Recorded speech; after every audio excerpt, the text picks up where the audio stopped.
The Eircom share saga. How €5,000 became less than €500 for Irish investors. Daniel reached out with a question many might relate to. Any thoughts on Eircom/Vodafone shares?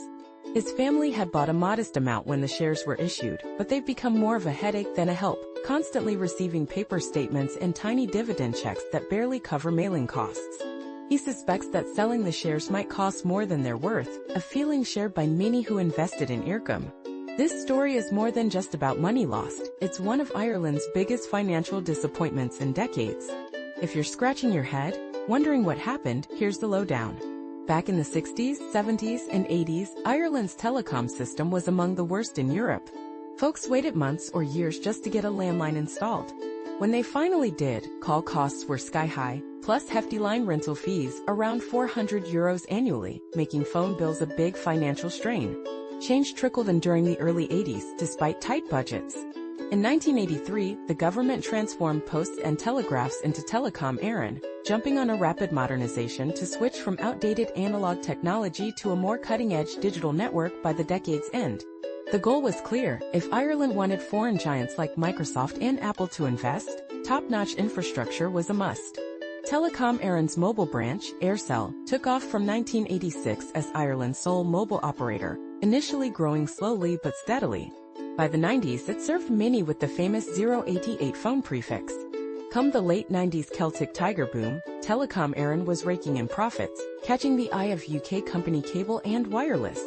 Their interest stirred a fierce anti-privatization campaign, with unions rallying slogans like, "Don't let the fat cats get their claws on telecom."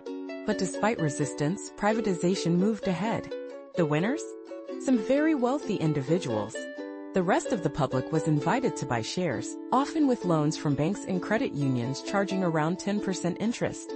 Over 600,000 people invested heavily, sometimes using borrowed money, on the day Eircom floated on stock markets in London, New York, and Dublin July 8, 1999, at £3.07 a share, raising over €6 billion.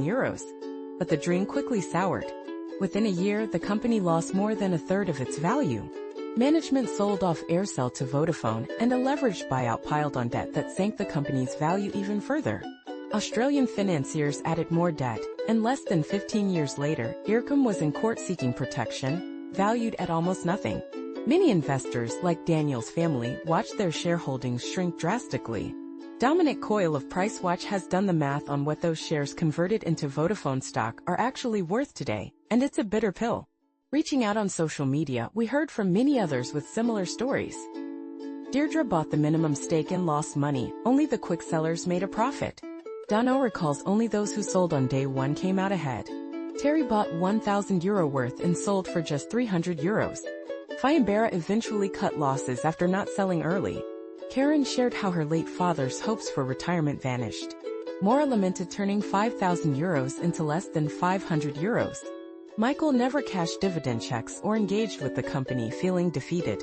Like Daniel, Michael suggests a creative solution, a charity scheme where those stuck with near-worthless shares could pool them and turn the proceeds into something positive. It's a hopeful thought, turning a shared financial flop into a small win for society.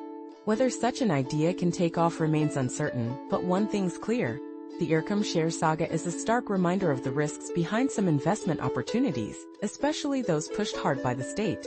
For many, it left a lasting shadow and plenty of financial heartache.